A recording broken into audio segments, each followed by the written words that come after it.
My name is Chris Bramwell. So I am the Chief Privacy Officer in the Utah Office of Data Privacy. I've been in this current role. It's been a year and 4 months. The position has been altered every couple years in code from 2021 till now. So I have been in a statewide privacy type role since 2021. Um, in the state currently, there's a statewide strategy starting to be formed out of the legislature and in the executive branch around privacy and data governance, where they're trying to get essentially a statewide view on how are entities and categories of entities doing in relation to privacy and data governance. So when I say a category of entity, this would be like here, K through 12 education, public education. You have cities, you have counties, you have state agencies, you have higher education, and sometimes you get in that service districts or special districts. But a lot of times, all of these categories generally do the same type of functions or deliver the same types of services and process very similar types of data for the same purposes. And prior to 2021, the states had a very fragmented or disparate strategy where really every single entity was doing their own thing, except for, I would actually say, probably the K through 12 education, because K through 12 and some of higher ed, you obviously have the privacy group with Katie within the state board helping local entities, LEAs. USHE has somewhat of a similar. I don't think they're quite as strong or providing quite that same level of support, but all other entities, cities, counties, towns, state agencies have kind of been left to their own devices to figure out privacy and data governance themselves. And because of that, what we found was a lot of entities, they were better at doing privacy with maybe entity specific requirements. So if you were higher ed or K through 12, you may know your FERPA requirements. If you are Health and Human Services, you know your specific requirements related to HIPAA. If you were a city or county, you usually knew your city or county ordinance. But what was found was a lot of entities forgot about some generally applicable privacy practices or requirements, or it hadn't been as focused on. And these are requirements that would be found in GRAMA, Government Records Access and Management Act. Prior to last year, we had something called GIPA, the Government Internet Information Privacy Act. You had what was previously PIRMA, Public Records Management Act, but now it's called DARS, Division of Archives and Record Services in code. And there's a couple other disparate acts out there, and all of these in combination, combined with your more specific or restrictive code, would dictate what your entity's privacy practices should be, or records management, data governance practices. And the legislature and the and also the governor and the executive branch realized we had some issues in that not everybody was tracking generally their compliance with generally applicable requirements. And then it was hard to tell the public where we were on the journey of coming into compliance with these as we modernized IT systems. So a lot of what I'm going to show you today is actually what our office is required to provide, which is some template resources to help entities on this journey of identifying where they are compliance wise with their generally applicable requirements.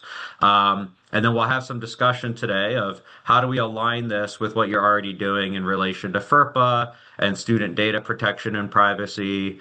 And then also ensure you understand how my office is engaging with Katie and then after you do the report that you're supposed to do this year, how do we improve it?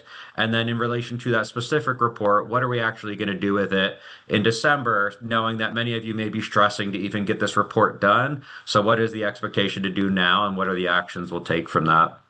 So with that, I'm going to jump right into some of the presentation. Today, the learning objective, I'm hoping that you leave here understanding what you're required to do by December 31st with the privacy program report we're going to discuss. Help you understand how we are interpreting some of that information in the Office of Data Privacy.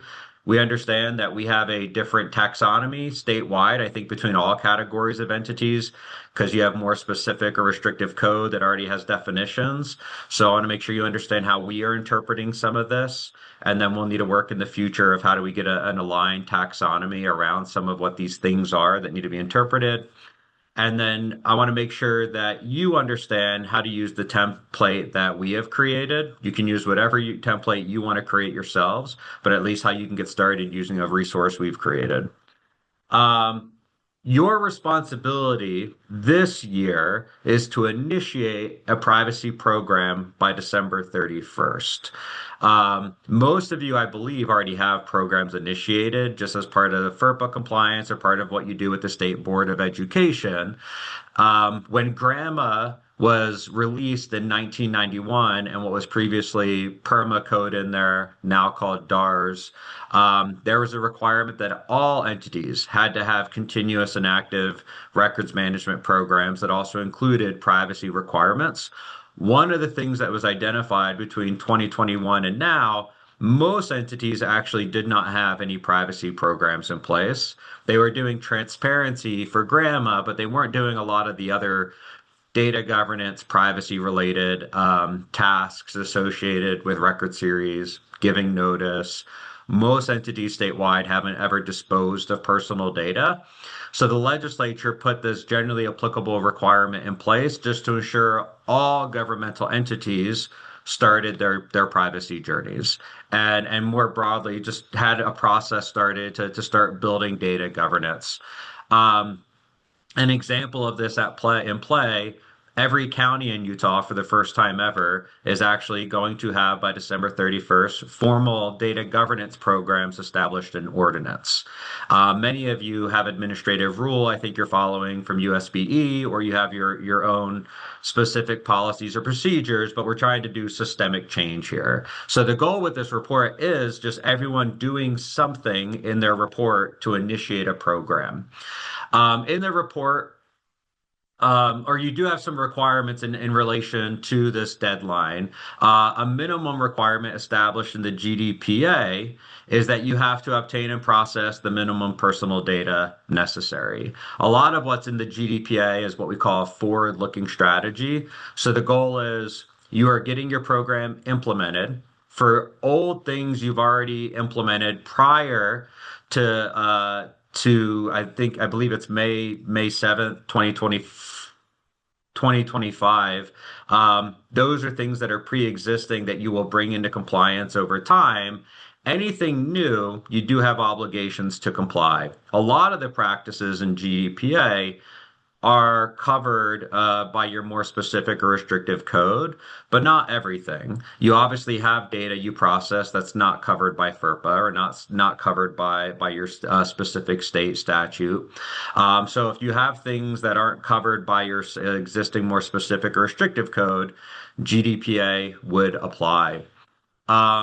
In the report, you also, by July 1st, 2027, have to document non-compliant processing activities of data. So these are things that you're doing with data that do not meet the requirements of GDPA. And all you're required to do is know where you have non-compliance and then have strategies identified to bring them into compliance. There is no deadline of when things need to comply right now. Right now, it's just understood many entities maybe haven't done these activities before. I think for your category of entities, you're probably more familiar with this, but you can imagine for cities or counties or service districts, this is a big lift because they're not used to any of this concept of data governance or privacy and doing these type of tasks. But for you, unless I hear otherwise, I think these are within the realm of the type of activities you've at least been become familiar with or were aware that would be something that you're going to do already on your compliance journeys. So today we are specifically going to discuss this report that's due December 31st. So in the report, some things to keep in mind. You have to have it done by December 31st, and it's supposed to be prepared by what's called a chief administrative officer. Chief Administrative Officer, if you're not familiar, this is a term. This has existed in code since the 60s and 70s in Utah. Currently, you'll find it most prominently featured in GRAMA and then in the Code for Division of Archives and Record Services. CAOs are who are supposed to maintain and create and maintain your continuous and active records management program that includes privacy and transparency practices. This is one of the first places we've identified where we probably have some conflict or or need for alignment with your Student Data Protection and Privacy Act, because you use the term, I believe, data managers for a lot of these same duties. So that's something my office is supposed to coordinate with entities on of how to align these things in code. But I think you would probably think in terms of a data manager that you're the CAO for your entity. And hopefully, Katie, you and Jeremy can provide some guidance to them on maybe that translation. The CAO of the entity needs to create the report and have it done by December 31st. In this report, there's a couple things you're going to do. You're going to include a description of your entity's privacy practices, which we'll go over here in a bit, and what are strategies for improving your program and practices. It's expected that implementing any program takes a long time in government. We have publicly said we're on a decade-long journey here. It takes about a decade to get a really mature government program if we're talking about something as complex as privacy and data governance. So just so you know, that's the terminology we're using. We don't have unrealistic expectations that you would have a program fully in place within a year. You also in this report need to track high risk processing activities. Even though some things will take a decade, we do understand that there are some new technologies coming that the legislature does worry about because they pose a more significant risk. We'll go over what those are in a bit, but the expectation is that you at least are able to track your usage of those because you're likely to get more requests from the legislature and auditors and others about these activities to make sure risks associated with them are actually being mitigated or managed.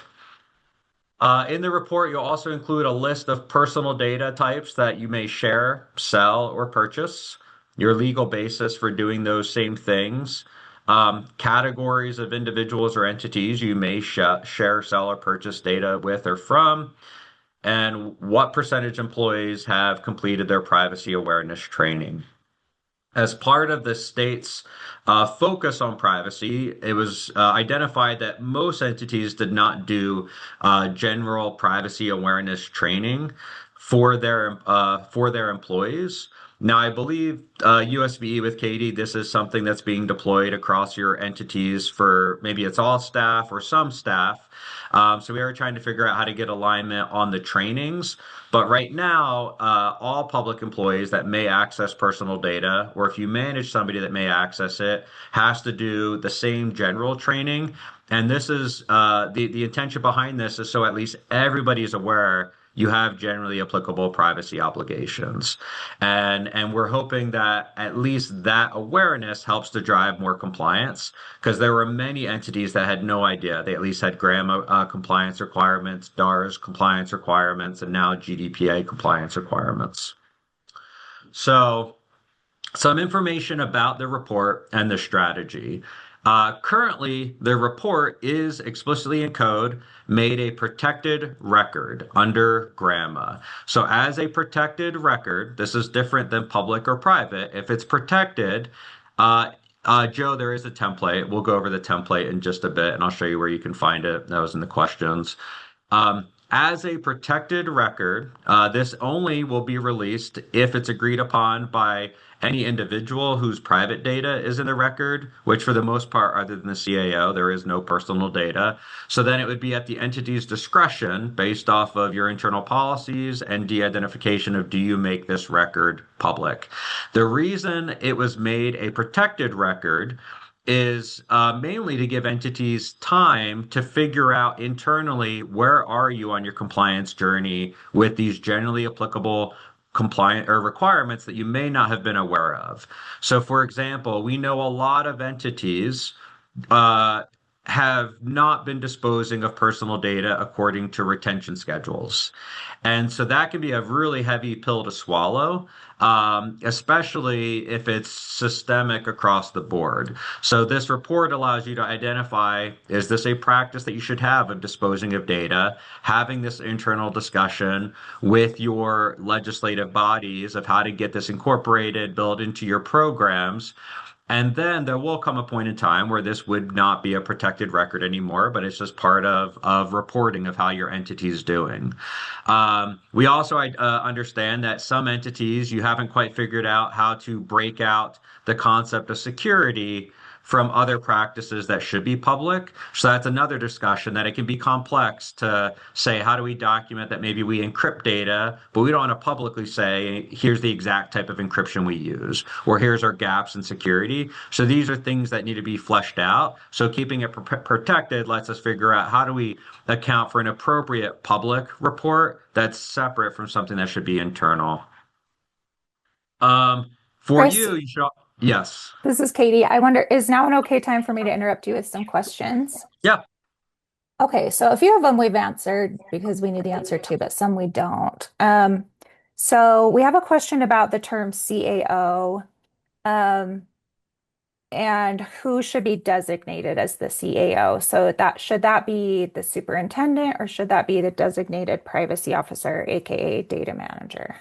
So CAO, I'm actually, you should still be able to see in my screen. So to understand what the CAO does, the first thing I'd refer you to on our website, um, we have a framework where we identify all the generally applicable requirements. So these are ones that even for K through 12 LEAs, you probably have more than half of these requirements are things that would pertain to your program. So we do for CAO in this, we give a description of what a CAO is, and we do provide the legal basis and requirements where those are outlined. Currently in code, it just says the CAO has to be designated, but it doesn't say who makes the designation for the CAO. So that would likely be an internal discussion, and I think this would be appropriate for the board and in discussion probably with this group of who is that designation and how do you make it. My current opinion, based off of reading what the data manager does, is the CIO would likely have some duties that the data managers have. The issue there is on the transparency piece. CAOs are responsible for GRAMA requests and transparency duties related to that. So you may end up with multiple individuals that have CAO duties. So state agencies, many are having two or three CAOs that they've broken apart the duties. So based off of how you separate the data manager CAO duties, you may have multiple privacy, transparency, security, and then your entities would have to figure out the process to designate. So maybe it's the school board or whoever it is making the designations or a principal. I don't know enough about LEAs or the structure of who would make it, but it would be somebody with authority should make it. Okay, that's helpful. There was a follow-up question about who signs it, and I think to answer that, I'll just share with the group how it sounds like we're going to have more clarity in future years. I'll just tell you how USBE is going to handle this year for our own agency. Our superintendent, the state superintendent, has been designated as our CAO. But I and my team are compiling the report, and then ultimately we'll ask for her signature. So that might be for Dave, to your question, that might be an appropriate course for you to take. And then maybe in future years, there will be more alignment between that designation and who's actually completing the report. Does that sound okay to you, Chris, that approach? So the CAO is who completes the report as well. So you need a CAO designated, and then a CAO will complete the report. We are Okay. waiting. We had a template review last week, so you can see on my screen. This is the report we'll go through in a bit.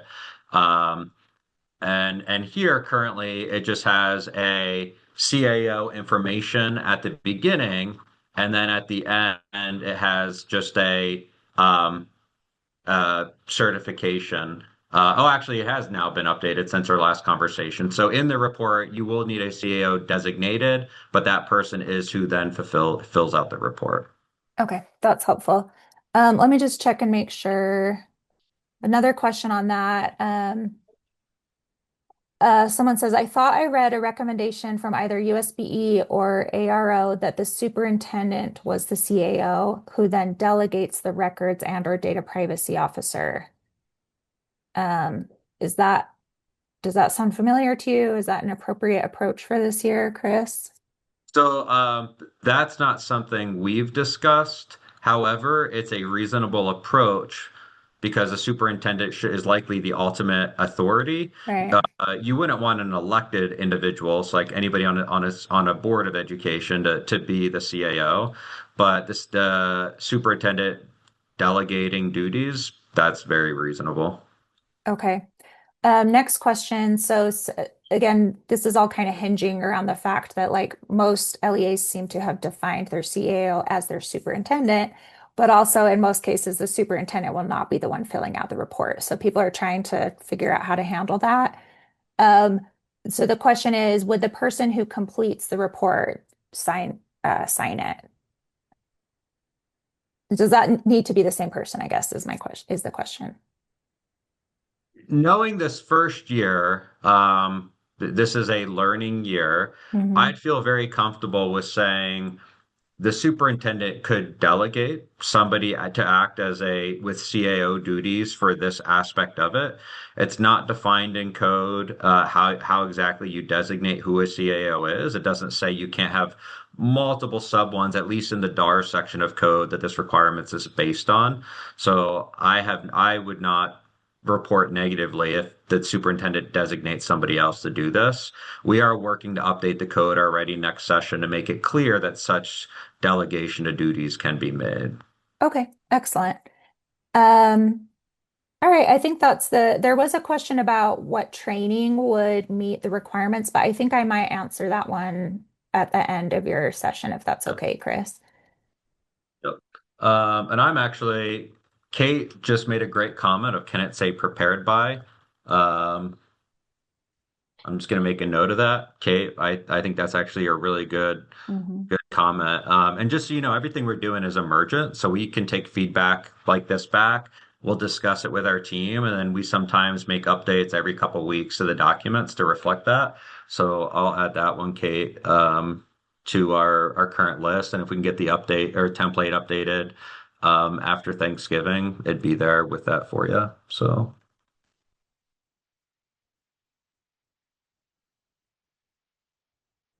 gosh,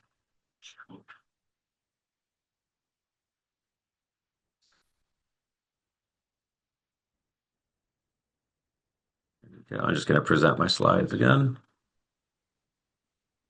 So on the website, you can find the report on the tools and resources page, and it's at the bottom right of the page. I'll actually just show you that right now. So if you go to privacy.utah.gov, go to the home page to direct you to that.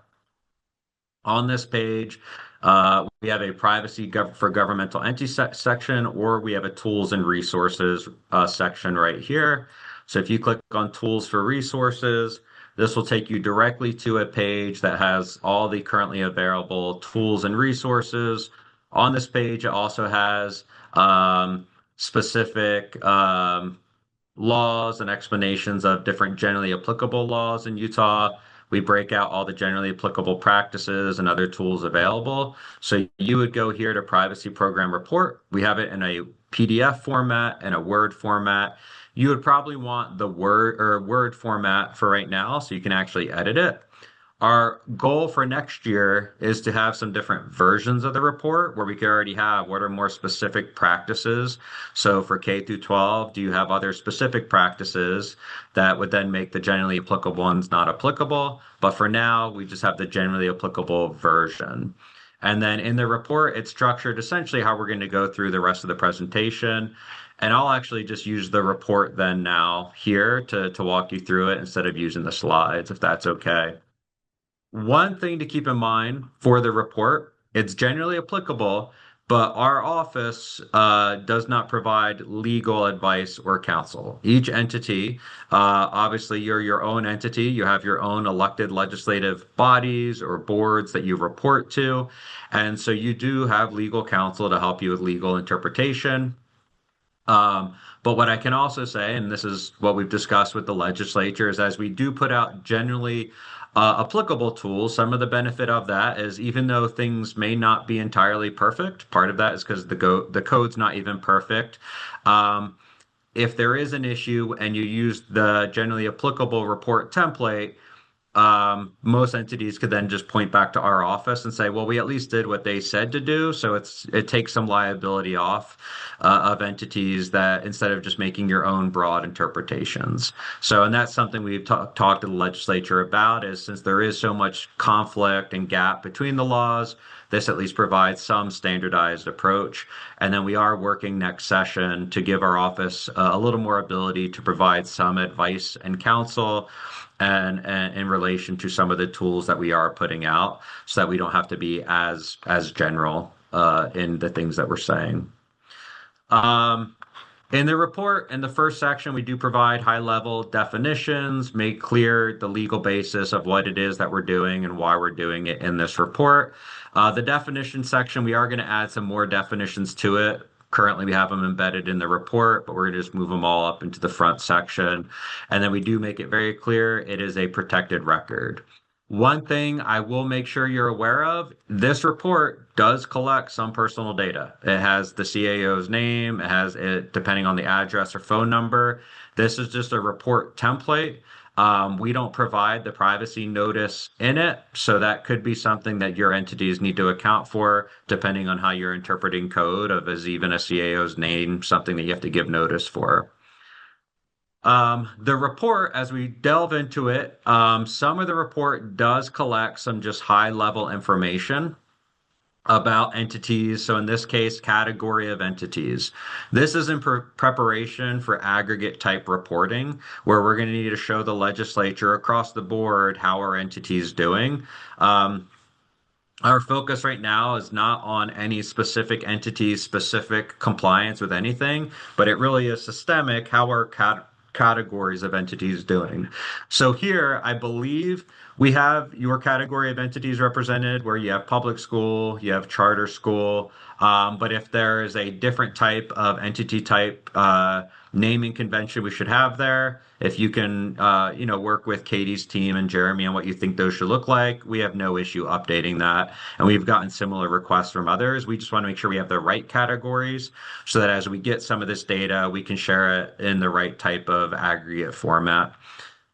CAO information. This is important because many entities never even knew they needed to have a CAO, or if they did, you're aware that in code it says who it is, and it may have specific duties, but you haven't actually said that hasn't said how do you align that with the DARS requirement to also have a CAO. So we just need to know who is the CAO for the purposes of the records management component. Um, Privacy program status. In the GDPA, if you're not aware, in the 2024 version, it actually said every entity had to have an implemented and be maintaining a full privacy program by May 1st, 2025. And last year, as part of the 2025 session, we did a negotiation to change that. So the goal was every entity just had to initiate their program by December 31st, 2025. There's a big difference between initiating and having a full-fledged program in place that you're maintaining. And then as part of that initiating, we got it included in the code that just fulfilling your privacy program report counts as initiating your program. So it's a very low bar to meet. Just do a report. Doesn't mean you're fully mature or you've implemented all the practices, but you at least are on the board in regards to generally applicable practices. And then so in this part, you would say, have you initiated your program? And then you would say, how have you initiated it? So for your entities, it may be a combination. Katie, and I don't know, maybe you can comment on this of for their privacy programs, not just generally applicable, but for their entities? Do they already have policy, ordinance, rule in place they can rely on, or would they just be marking it as privacy program report? That's a good question. I would say policy makes a lot of sense. All the LEAs have at least one privacy and data protection related policy. Can they select more than one? Yeah, you can select more, and we have a combination of entities that have done multiple. Um, at the very least, you could select you're doing it with your privacy program report, which meets the Hmm. requirement. But I think in the future, that's an example where we can give better guidance then to LEAs of, here's what you may have here to indicate which one you can select. Okay. Chris, we have an administrative rule that governs the LEAs, but it isn't one that they themselves adopted. Would they select administrative rule as well? If it governs them, and is it telling them what to do, or is it Yeah. actually but is it something? Yeah, I think that's something we'd want to think through. Is everyone compliant fully with the administrative rule? They should be. Yeah. I think there's probably some nuance there of if it is part of their program and that rule encompasses, what their program entails. I could see that meeting the requirements. I think that's Okay. that's a discussion to have, but I think that's an example of where we can come out with a better report template for them in the future. So. Sounds great. Thank you. Okay. So the next section of the report is where you actually identify your entity's privacy practices, and then what are your strategies to mature your program or to improve your program. Um, Currently, we are focused on systemic change over a long period of time to have mature programs. So, what is in this report is based off of what's in our privacy program framework. You're not required to adopt our maturity model, but what you are required to do is identify strategies to mature your program. And the goal with this report is you identify what are your practices in your program, and then what are a couple strategies each year that you may be implementing to mature those practices over time. Many entities, counties and cities specifically, to measure their current maturity are just using a basic maturity model where they're saying, here's where we currently are for a given practice. And then for 3 or 4 practices each year, they're saying, here's what we're going to specifically do to mature it. So, for example, many entities didn't know they needed to have a CAO. So, what they're doing in year one is designating one, and then they're implementing either a ordinance or a policy outlining how one gets designated and what their duties are. So they're essentially going from a level 0 to a level 2 in 1 year. That's an example of maturity. And in order to have a strategy to improve something, you need to have something you're measuring it against to show improvement. So that maturity model becomes that measurement mechanism. So then what our framework or the report also does then is it provides a list of generally applicable privacy practices as found in the privacy program framework. So in the framework, that's this document here. This is where we've done a legal review of GRAMA, of DARS code, of GDPA, and identified what are generally applicable practices. Now, this is not accounting for your specific FERPA requirements or student data protection and privacy practice requirements. That is something we actually have on our list for next year to say, how do we update the framework to account for these, or just make it very clear of where overlap of practices are and where there may be that you have something that's more specific or restrictive. So for your entities, you need to read through this and just understand, is this a practice you have or not? All entities should have a practice of having CAOs, of records officers, records officer training, statewide privacy awareness training, and the privacy program report. These are ones that are foundational in GRAMA, records management, and GDPA. So what you do with this template is you would just go through. For now, we have to use the terminology implemented. That's what's in code. We're actually updating that this next year to say adopted. So, what practices have you adopted as part of your program? Because some entities are adopting practices, but they're not even fully implemented yet. So, they're saying we're adopting it, and then here's our plan to implement over time. But for now, you'll have to just say which ones have implemented. And then with the report, you would say, what's your maturity? And what's a strategy to mature it? So, for example, CAO, you would say, okay, yes, we're implementing this practice. Maybe you're a level zero, and your strategy to improve it over the next 12 months is adopt policy or ordinance formally adopting this practice and define who will make CAO designations and how that designation will be made. And so that would get you from a level zero to a level two. And our goal is each year, as reports are done, and you fulfill or complete certain strategies, after 10 years, if you do 3 or 4 a year, that's 40 specific tasks that have been implemented or strategies completed, which for the most part, most entities can have what we would say are a mature program. And mature does not mean you're fully optimized or managed. A lot of times we're just looking for a level three, just consistently implemented. We've done these practices. It's not, we're realistic that you're never going to get, massive amounts of funding for this most likely, but it can be practical that we have policy, we have procedure, it's documented, and we have practices in place that when key personnel leave, new people can move in and actually maintain the program and not have to recreate the wheel every time. So really our goal is get to a level three and it makes privacy and data governance part of the bureaucracy, which I think is a realistic goal.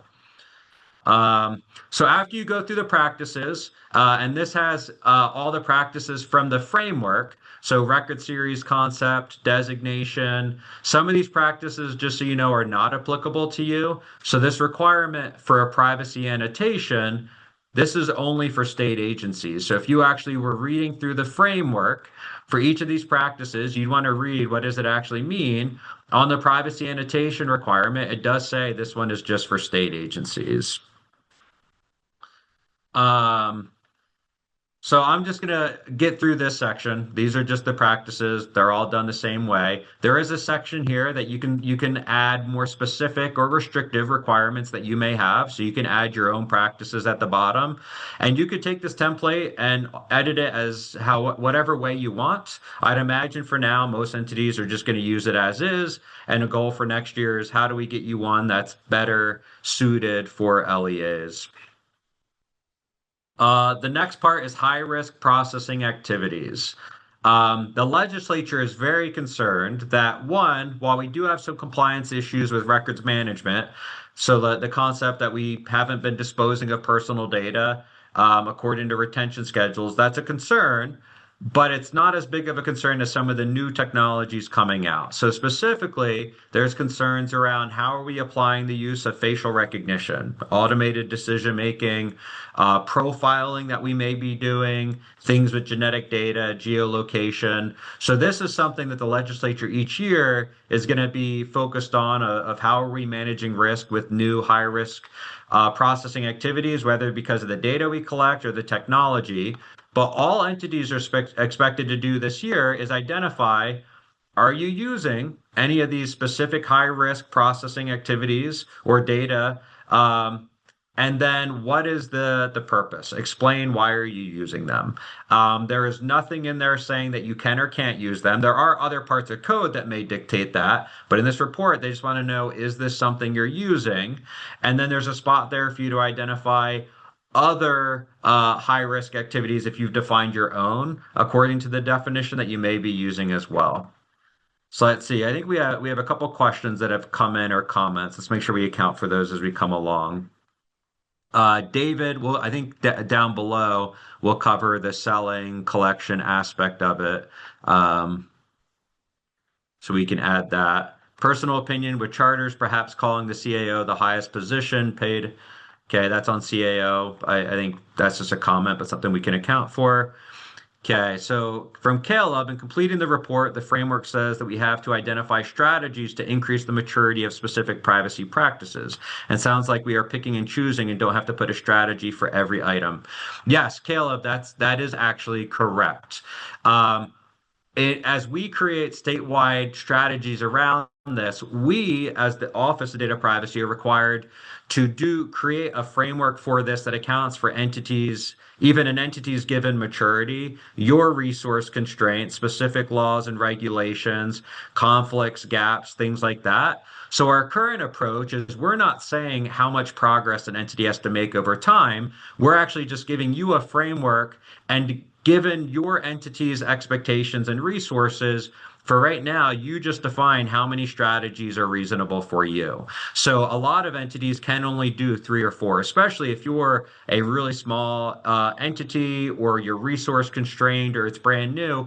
Three or four in a given year may be all that you can do. There are other entities like in the state, the tax commission or health and human services, they're doing 20 different strategies at a time. So we haven't dictated how many to do. You'll make that call. And then as we get aggregate data, we'll figure out how do we better scale it. And what you will see is we're actually putting a big focus into how do we maybe do some strategies for you automatically to help bring entities in compliance by updating code or providing training so that you don't have to do the work yourself. You can just adopt other strategies that are already being done by others. All right, so here, high risk, just identify, are you using any of these and what's the purpose? One thing I will say in relation to education, I've been in multiple conversations, and then I also get lots of emails from legislators where there's complaints from parents or constituents. And on the education side, the big concern I'm hearing is one, profiling. So you want to be really careful around student data that you're using to track students over long periods of time to create profiles of how likely are they to be successful or not, or what type of learning engagement will help them the most or not. You want to be careful because usually that is a form of profiling, and then usually it has scoring and predictive analytics on top of it. So they take the data from the profile to score how likely they are to be successful with something or not, be successful, and then do predictive analytics around it of what type of educational delivery or mechanism or changes would benefit them. We're not saying that's good or bad, but and yeah, she just said sounds like early warning, which is required. And that's kind of what I'm getting at is we're not saying it's good or bad. We're saying we need to make sure we properly manage the risks and everybody knows the rules of the road because the technology can do really great things. But what I will also say is we have seen systems where people are saying, well, let's take all the data, for example, from education and let's combine it with law enforcement and let's combine it with health and human services. And wouldn't it be great too if we know what's happening with the children's parents and we know if they're in a correctional process or in behavioral health and human services, and that gets to a level where there's a lot of concern by the legislature. I haven't heard actually from USBE or education any desire for that level of profiling, but we have heard it from others in the state, and there are vendors out there selling solutions that do a broader amount of profiling than I think even your entities want. So we're trying to figure out how do we help you manage the risk around that while still being able to use the tools to deliver better services that serve your kids. And for you, your core focus is education. So how do we make sure you can use the tools for that without somehow getting into a situation you don't want to be in? Um, and the other one I will say is also facial recognition. There's a lot of schools that have been implementing facial recognition outside of the school for the purpose of identifying possibly sexual predators. We're aware of a couple school districts that have already implementing it. There's a lot of vendors out there selling this technology, but in that instance of where, yeah, you use it to identify individuals that may be on some sort of monitoring list. You can end up capturing data of others, and depending on how the contract's written and what they're using that other data for, you can get into scenarios where vendors are now using this data to train their models or to track individuals, and that data could be shared with others that you may not be aware of. So we're just trying to better understand that to ensure there's the right regulatory structure in place so you can use the tech to mitigate possible risks while also not pulling in data of individuals that there's no actual risk associated with them or reasonable articulable suspicion of that we could make based off of that technology. So Chris, we Uh, have quite a few questions surrounding these high risk activities. Do you want me to read those to yeah. you? Yep. All right, so we've got a question about, oh, I'm sorry, I scrolled up too far. A question about like how how specifically do we interpret biometric information? There was a question about like, oh, well, if my laptop uses my fingerprint to log in, does that count? Do we have definitions surrounding There is a biometric? definition of biometric data. Most of these do have definitions in the GDPA. We haven't pulled them all into the report template yet. Um, right now, it's only a matter of are you using these? So that would be an example though. Like, so are you using biometrics on your fingerprints? And there's a couple layers to that of like, why would the state be concerned about that? So, well, if you collect a biometric fingerprint, and you're collecting it, and then are you actually storing that in a central database, the digital version of that? I mean, so everyone's aware, eventually all biometrics, if you're using for authentication or verification processes, they eventually get turned into bits and bytes. So there's some liability there. The second there's a compromise of that data, it could be used by others in the future. And we've seen instances of that where biometrics can be compromised. So right now it's a matter of are you using them? You can explain the purposes and say, "Oh yeah, we use it for employee identity and authentication processes, or we are using it for students or for parents or whatever it is." But you would want to account for it and at least be aware that we are using these because every time you use them, there is an expectation of governance around it, especially on biometrics in Utah. That's one that there's a lot of groups on both sides of the aisle that have concern around. Okay, that's helpful. Thanks. We also have some questions around the term profiling. I imagine there's going to be a lot of like people are going to be asking themselves a lot of questions about what counts as profiling. Do you have any guidance on that, or is that something that each LEA needs to kind of figure out on their own?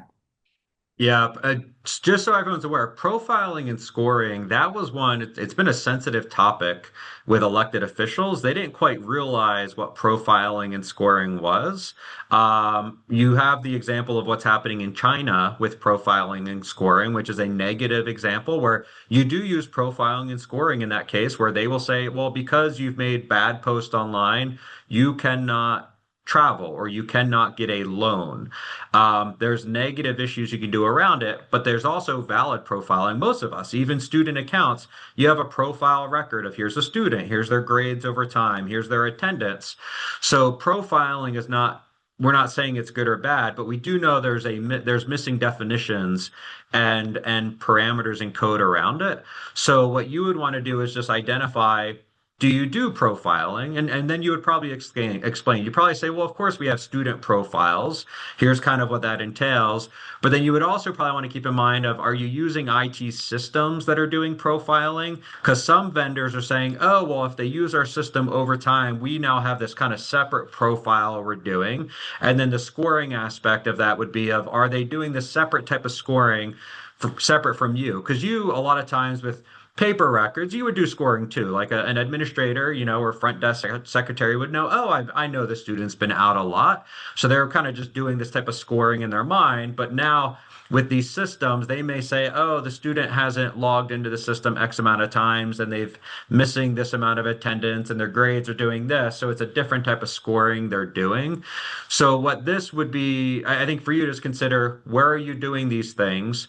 And then really we need to start being able to articulate what's the purpose of what's the good parameters of it, and then what's the line that we wouldn't cross, because that's what would come in future regulation. Because we want to make sure it's really clear when we start talking to the public that, hey, here's the good thing that public schools are doing, and we're not doing these things. And right now we actually don't know how to communicate that or what the strategy is. Okay. There's one very common, in fact, even required system that LEAs use is an early warning system like Panorama. So we're getting lots of questions in the chat about whether that is considered profiling. Is that something you're comfortable weighing in on and making a definitive statement about Well, whether? I need to learn more about it. I know somebody said that they're required to use it. Mhm. So I don't know, Katie, if we could set up a call that you could educate me. I think that also is something that if it's something required in law, you're required to use it. The legislature, they need to understand what they're enacting in laws, and our job is we have to follow the laws. So whether that's appropriate or good or bad, I don't know. It's just a tool. These are all just tools. So I don't think any of it's inherently good or bad. It's how it's applied. So let's have a conversation about it. But if they have to do early warning, and then that's what's been selected, it's probably just a discussion of then what is the tool doing? Have we Right. ensured ownership of the data is accounted for? At what point is it disposed of, and what's the limit that you're using it for early warning on? And then if it's within, reasonable parameters, it's probably fine. Okay. And then one last question on this. So there's the section on automated decision making, and the question is, is this like essentially AI, or is it more than AI? Or can you just tell us more about what is meant by that? Yeah, so the code was written somewhat broadly of what is automated decision making. Um, in government and any public services, we're not allowed to be arbitrary and capricious in how we make decisions. So we have to do, equal process under the law. If we make a decision one way based off of one set of parameters for one person, we are supposed to do it that way for the other. And what we are evaluating is in regards to both machine learning, algorithmic decisions, and possible, AI of how would AI be used to make decisions. What is the regulatory framework for automated decisions? We know there's no matter what going to be bias. There's bias with humans, there's bias built into systems.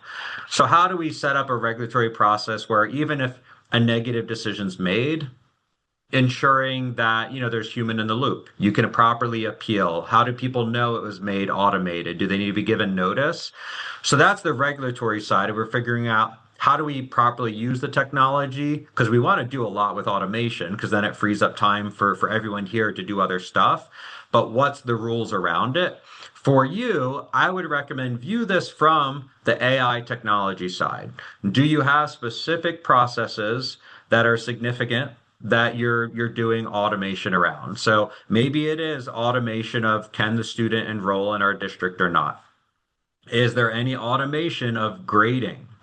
Grades have a huge impact on individuals. So think of that in terms of impact. Is there any automation of, disciplinary action based off of things happening? So that's what we're kind of geared toward here of where is there automation of things that could have some sort of impact on individuals' rights or their ability to function in society, get into school, get good grades, things like that. Okay, awesome. Thank you. I'll just speak to, so there's essentially in this section, there's a whole lot of questions about specific use cases that exist in schools. Does that count as profiling? Does that count as automated decision making? And I wonder, Chris, if it would be appropriate if we just recommend that LEAs, as they're completing this report this year, that they jot down all of their questions and then we can kind of consider those for upcoming years. Would that be appropriate? Yeah, I think that'd be very reasonable. Okay. Just so everyone knows here, I was talking to Katie about this earlier. We are trying to figure out how to get K through 12 education more involved in the strategy. So what I envision happening next year, we want the state board to have a seat on the privacy commission, specifically then so that we can engage via the State Board of Education and LEAs in this type of discussion ongoing, so that next year we can update the law appropriately or we get more specific guidance out on these type of things so that when you're doing reporting or even when you start using technology, maybe it's already been reviewed and this is accounted for. But this is, even to me, I don't know enough here to answer it. So we need somebody from K through 12 to help engage in that and guide us through it. Awesome. Thank you. All right, I'm gonna keep moving through. So the next section, this is all category based of essentially you need to identify, do you share, sell, or purchase any of these categories of data? You're not going down specifically to every data sharing, selling, purchasing event, but are you doing it and what's your legal basis for doing it?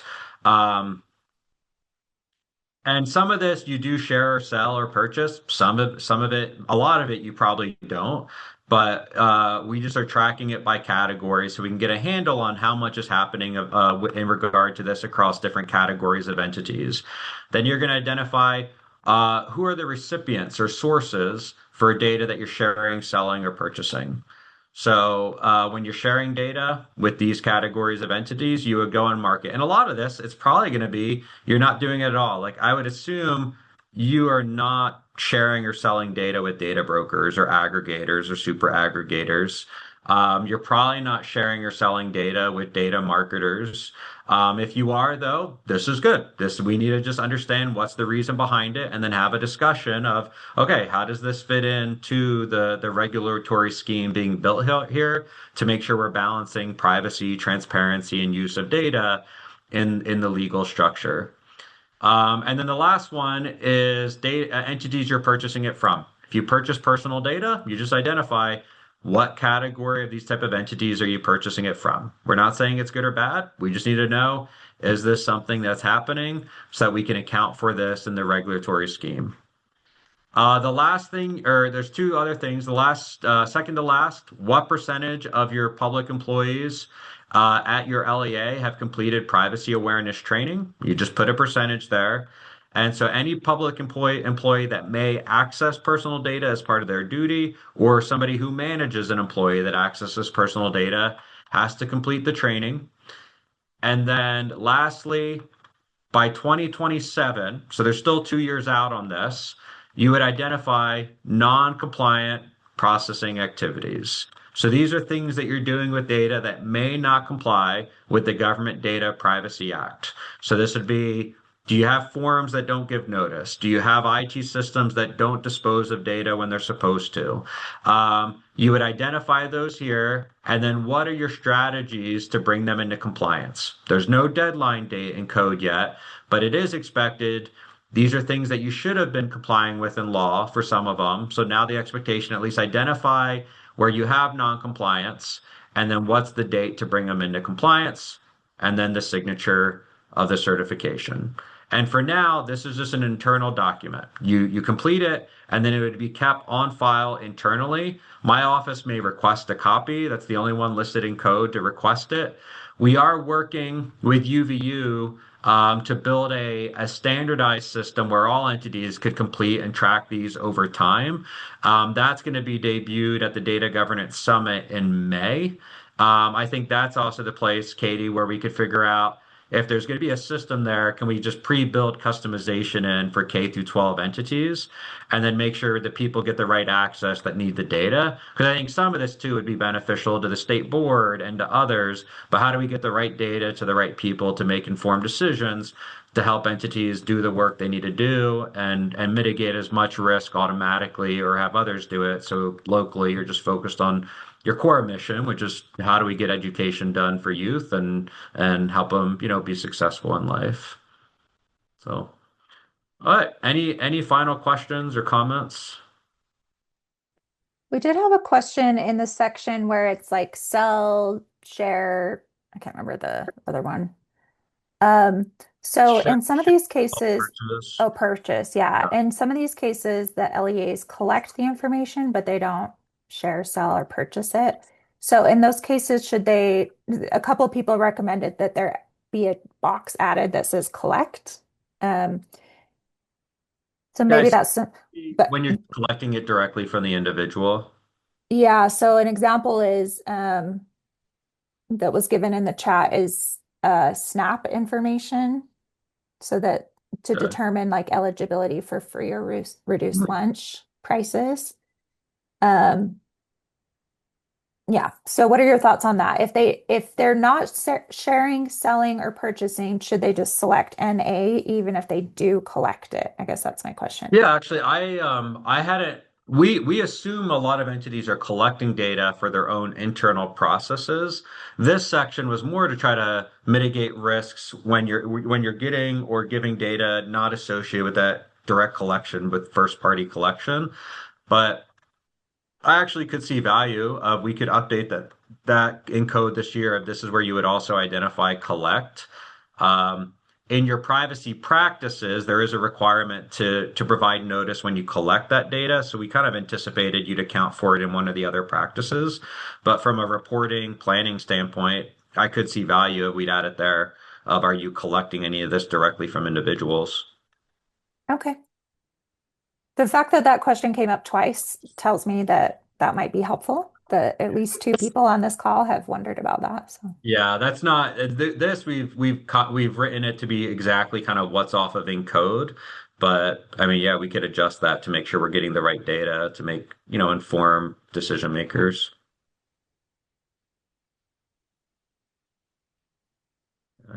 It says LEAs are responsible for collecting data, but not always in control of where it is stored and how it is shared.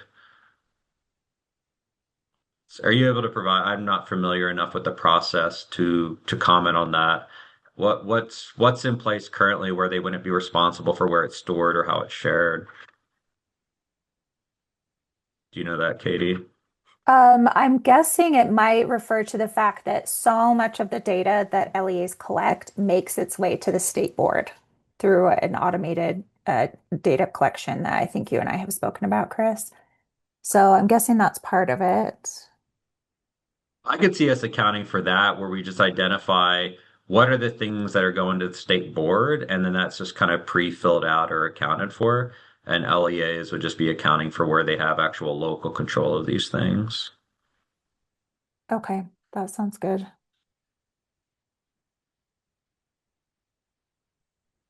All right. Well, I have to say, Chris, I found this very helpful. Based on the number of questions, I'm assuming that the folks on the call also found it very helpful. If you have any final questions, go ahead and come off mute. And otherwise, join me in a virtual round of applause for Chris Bramwell. Thank you so much for joining us. Oh, Kate has a question about not submitting the report. She said, "Do I understand this correctly? We do not submit the report." That's correct. Kate, you would complete it and file it locally.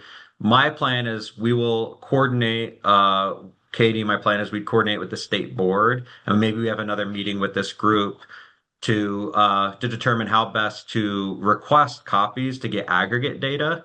And then how do we get, some roll-up reporting on this to make sure we can get tools and resources, but we haven't determined how to do that yet. So for now, just complete it and keep it locally.